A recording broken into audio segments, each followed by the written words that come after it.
இலங்கையின் வரலாற்றில் தமிழ் மொழியில் முதலாக வெளிவந்துள்ள கிரைம் நிஜ மர்ம கதைகள் அடங்கிய இலங்கையில் என்ற சிறுகதைகள் அடங்கிய புத்தகம் பரபரப்பான விற்பனையில். இந்த புத்தகத்தை நீங்கள் பாணந்துறையில் பெற்றுக்கொள்ள பாணந்துறை ஹேனமுல்லை பேராசிரியர் ஒய்ஸ் மாவத்தை இலக்கம் 10C அமைந்துள்ள ஜாமியா புக் ஷாப்பை நாடுங்கள்.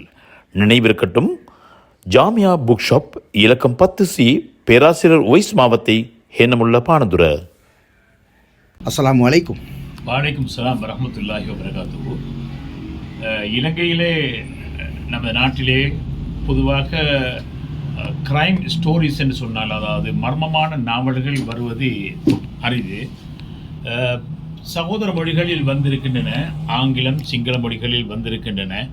ஆனால் எங்களுடைய தாய் மொழியான தமிழ் மொழியிலேயே எப்படியான கதைகள் கொண்ட புத்தகங்கள் வெளிவரவில்லை.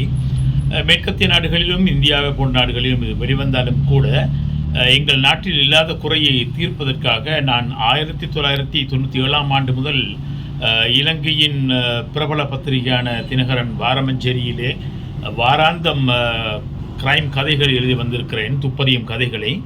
அந்த கதைகளை தொகுத்து சில கதைகளை மாத்திரம் உள்ளடக்கிய ஒரு புத்தகத்தை வெளியிடக்கூடிய ஒரு சந்தர்ப்பம் அல்லாஹ்தான் நான் எனக்கு கிட்ட செய்தான்.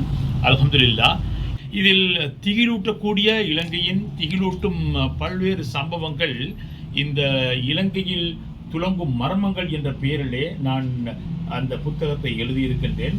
இந்த புத்தகத்துக்கான பெயரை தந்தவரும் கூட சிரேஷ்ட ஊடகவியலாளர் ஒருவர் தான். அவர் பிரபல கவிஞர், நாவலர், பாவலர் என்றெல்லாம் வர்ணிக்கக்கூடிய காத்தாங்குடி ஃபௌஸ் மௌலவி அவர்கள் இந்த பெயரை தந்தவர்.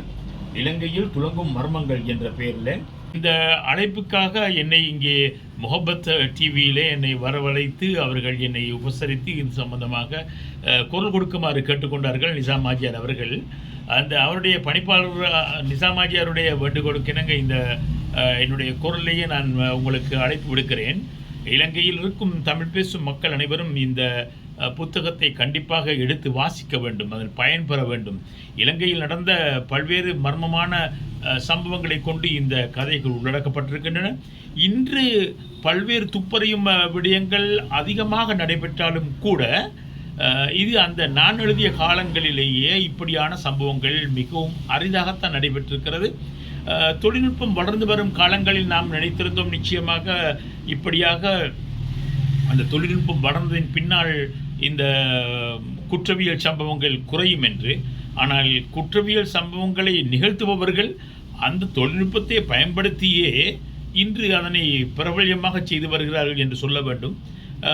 இது இடத்துக்கு இடம் துப்பாக்கிச் சூடுகள் இப்படியெல்லாம் நடைபெற்றதும், அது உயிர் தப்பினவர் ஓடும் பொழுது அவரை துரத்தி போய் தைரியமாக அச்சுடக்கூடிய சந்தர்ப்பம் இலங்கையின் பிரபல்யமான வீதி காலி வீதியிலே அண்மையிலே இடம்பெற்றதையும் நீங்கள் மறந்திருக்க மாட்டீர்கள். இப்படியான சம்பவங்கள் எல்லாம் மயிர் கூச்சரியை செய்கிறது. எனவே எங்களுடைய இந்த புத்தகத்தில் இருக்கக்கூடிய கதைகளை படித்து பாருங்கள். மதிப்புக்குரிய அஸ்வர் அவர்களே, இவ்விடயங்கள் எல்லாவற்றையும் உள்ளடக்கியதாகத்தான் இந்த துலங்கும் மர்மங்கள் என்ற புத்தகத்தை நீங்கள் இப்போது இதில் முக்கியமாக வாசிப்புத்துறை இப்போது குறைந்த காலமாக இருக்கின்றது. அது இந்த வாசிப்பு துறையும் இது மீள ஈட்டுவதாக இருக்கும் என்று நான் நினைக்கிறேன். நிச்சயமாக மாணவர்கள் மத்தியில் வாசிப்பு பழக்கம் அருகி போய்விட்டது என்று சொல்ல வேண்டும். அவர்களுடைய கையடக்க தொலைபேசியை வைத்துக்கொண்டு தினமும் அதில் வரக்கூடிய செய்திகளை மாத்திரம்தான் பார்த்து கொண்டிருப்பார்களே ஒழிய தினசரி பத்திரிகைகளை வாசிப்பது, நாவல்களை வாசிப்பது அரிதாக சென்று கொண்டிருக்கிறது. நான் நினைக்கிறேன் பாடசாலை மாணவர்கள் இந்த புத்தகத்தை நிச்சயமாக எடுத்து படிக்க வேண்டும். வாழ்க்கைக்கு ஒரு படிப்பினியாக இந்த புத்தகம் ஒரு மாற்றத்தை ஏற்படுத்த வேண்டும். விசேஷமாக கூட்டு குடும்பமாக வாழ்ந்தாலும் வீட்டில் ஒருவருக்குறம் முகம் பார்த்து பேசுவது கிடையாது. அவர்கள் கைபேசியலோடு தான் காலத்தை இப்போது கழிக்கிறார்கள் என்பது குறிப்பிடத்தக்கது. அந்த வேளையில் இந்த புத்தகம் மிகவும் உதவும் என்று நான் நினைக்கிறேன். கடைசியாக எமது சமூகத்துக்கு என்ன சொல்ல விரும்புகிறீர்கள்?